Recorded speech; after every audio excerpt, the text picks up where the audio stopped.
Halo semuanya, kembali lagi di channel saya, semoga sehat selalu untuk Anda. Royal Dutch Shell Petroleum Company, atau lebih dikenal sebagai Shell, merupakan salah satu perusahaan minyak dan gas terbesar di dunia, dengan sejarah yang panjang dan kaya, mulai dari menjual barang antik, sampai menjadi perusahaan minyak. Sedikit timeline, dan sejarah Shell.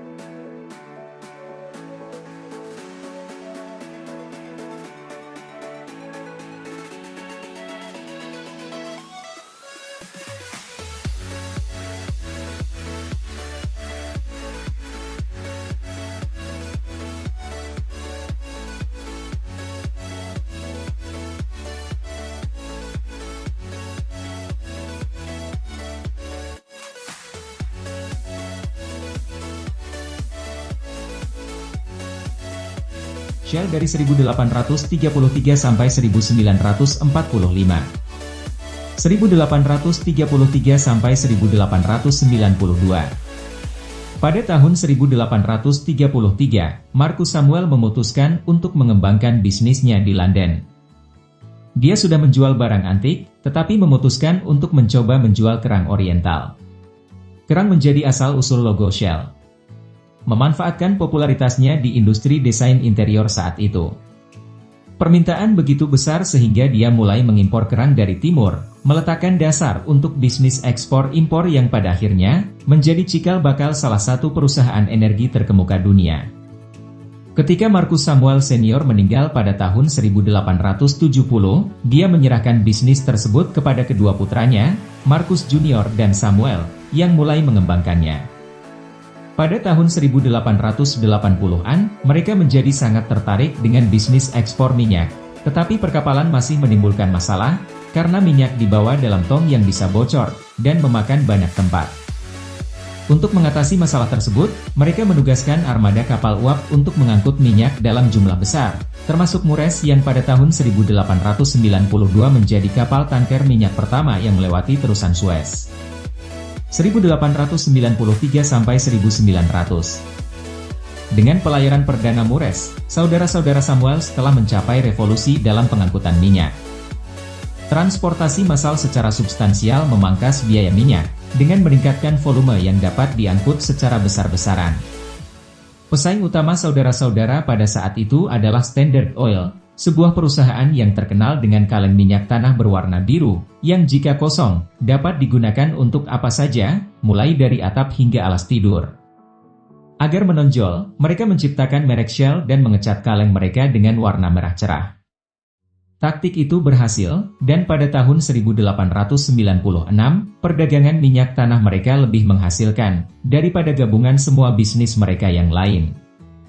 Pada tahun 1897, Marcus dan Samuel mengganti nama perusahaan mereka menjadi Perusahaan Transportasi dan Perdagangan Shell, dan meluncurkan kilang pertama mereka di Balikpapan, Borneo Belanda atau Hindia Belanda, sekarang adalah Indonesia.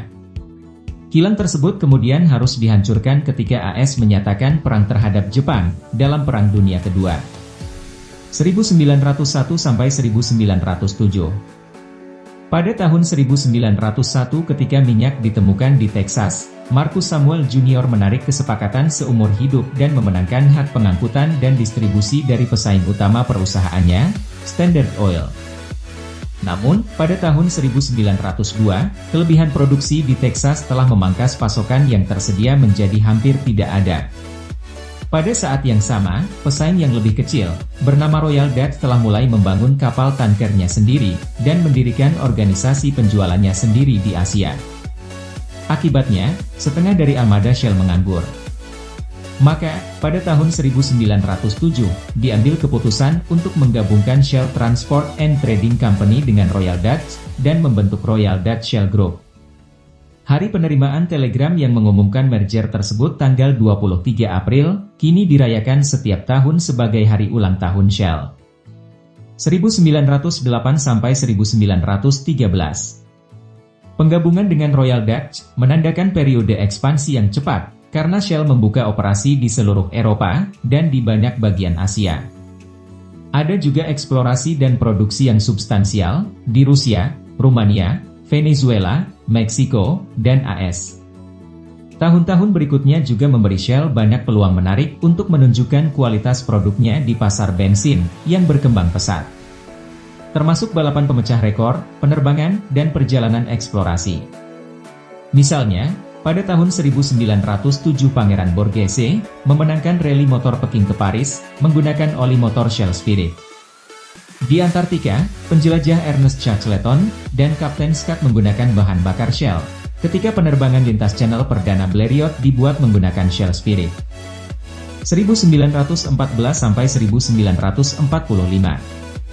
Shell adalah mitra penting bagi sekutu di kedua perang dunia. Selama Perang Dunia Pertama, Shell menjadi pemasok bahan bakar utama tentara Inggris, dan juga menawarkan semua kapalnya kepada Angkatan Laut Inggris, termasuk Mures. Tahun-tahun antar perang adalah masa ekspansi yang cepat bagi perusahaan minyak, karena penggunaan mobil dan permintaan bensin meningkat.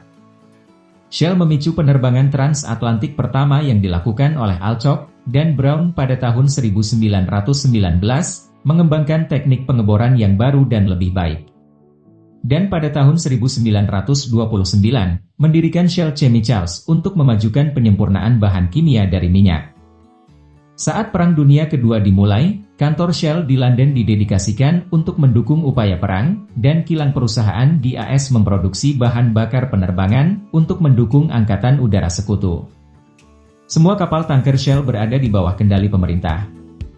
Perang juga merupakan katalis untuk inovasi hebat, dengan kemajuan besar dalam penelitian bahan bakar dan bahan kimia, termasuk pengembangan bahan bakar untuk pesawat generasi baru seperti Spitfire. Shell dari tahun 1946 sampai saat ini.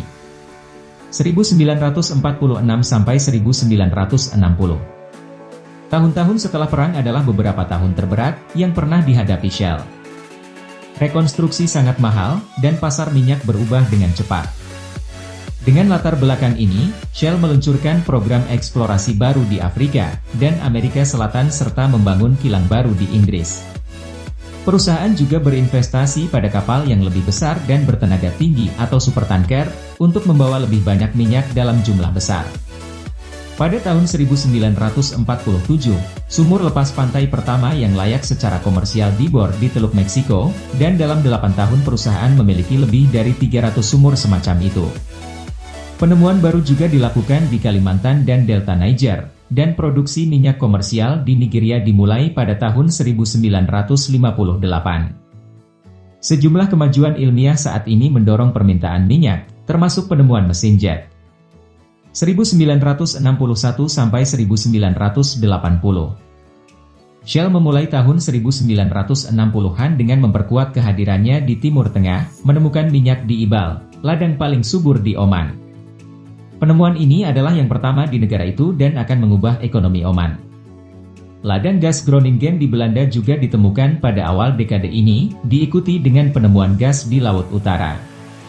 Kali ini juga merupakan periode emas penelitian oleh Shell Chemicals, dan perusahaan juga mengambil keputusan untuk melakukan internasionalisasi, menempatkan orang-orang lokal di posisi teratas untuk memanfaatkan talenta lokal di setiap negara. Penutupan terusan Suez pada tahun 1967, selama 8 tahun menegaskan kebijaksanaan keputusan Shell untuk berinvestasi pada kapal tanker super. Pada saat yang sama, Shell menjadi mitra transportasi laut pertama gas alam cair pada tahun 1964. Dari Aljazair ke Inggris membuka pasar baru untuk bisnis tersebut. Ketidakstabilan di Timur Tengah pada akhir 1960-an dan awal 1970-an menyebabkan harga minyak naik 4 kali lipat, dan berarti era energi murah telah berakhir. Sebagai tanggapan, Shell mulai melakukan diversifikasi, khususnya ke batu bara, tenaga nuklir, dan logam. Shell juga mulai mencari pasokan di luar negara penghasil minyak tradisional dan meningkatkan eksplorasi di Laut Utara dan di AS. 1981 sampai 2004. Pada 1980-an, Shell mulai berkembang melalui akuisisi. Penelitian intensif menghasilkan peningkatan besar dalam teknik pengeboran dan penggunaan teknologi seismik 3D untuk mencari sumber minyak baru semakin meluas. Ladang Troll di Norwegia, adalah salah satu contohnya. Contoh lainnya di Teluk Meksiko di mana sebuah sumur baru dibor pada kedalaman 2,3 km. Pada tahun 1993, Shell membuka pabrik GTL komersial pertama di dunia, di Bintulu, Malaysia, sebuah langkah perintis yang menyiapkan panggung untuk meningkatkan peran bahan bakar ini selama dekade berikutnya. Namun, era ini bukannya tanpa tantangan. Masalah lingkungan diangkat sehubungan dengan rencana Shell untuk membuang anjungan Brent di anjungan penyimpanan Laut Utara, serta atas kehadiran dan aktivitas Shell di Nigeria. Sejak saat itu Shell berusaha untuk bekerja sedekat mungkin dengan pemerintah daerah dan masyarakat. Komitmen dan kebijakan Shell tentang kesehatan, keamanan, kinerja lingkungan dan sosial, berlaku di seluruh perusahaan dan dirancang untuk membantu melindungi orang, komunitas, dan lingkungan dimanapun Shell beroperasi. 2005-2016. Pada tahun 2005, Grup Royal Dutch Shell menjalani reorganisasi struktural besar-besaran karena kemitraan yang berusia hampir seabad, antara Royal Dutch Petroleum dan Shell Transport and Trading dibubarkan, dan Shell menyatukan struktur perusahaannya di bawah satu perusahaan induk baru, Royal Dutch Shell plc. Inovasi Shell terus berlanjut hingga abad ke-21. Pada tahun 2012, perusahaan menyelesaikan Pearl GTL di Qatar, sumber produk GTL terbesar di dunia. Pada tahun 2016, produksi dimulai di ladang Shell Stones, proyek minyak dan gas terdalam di dunia. Dan pada tahun 2017, Prelude, fasilitas gas alam cair terapung terbesar di dunia, berlayar sejauh 5.800 km dari galangan kapal di Korea Selatan ke rumah barunya di Australia Barat. Perusahaan juga terus berkembang. Pada 2015, Shell mengumumkan akan membeli BG Group, sebuah perusahaan produksi minyak dan gas Inggris. Akuisisi selesai pada Februari 2016, memperluas portofolio minyak dan gas perusahaan.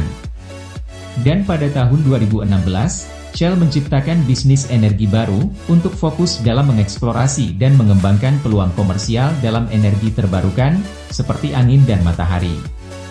Saat ini, menengok ke belakang selama 185 tahun sejarah Shell, ini merupakan perjalanan yang luar biasa.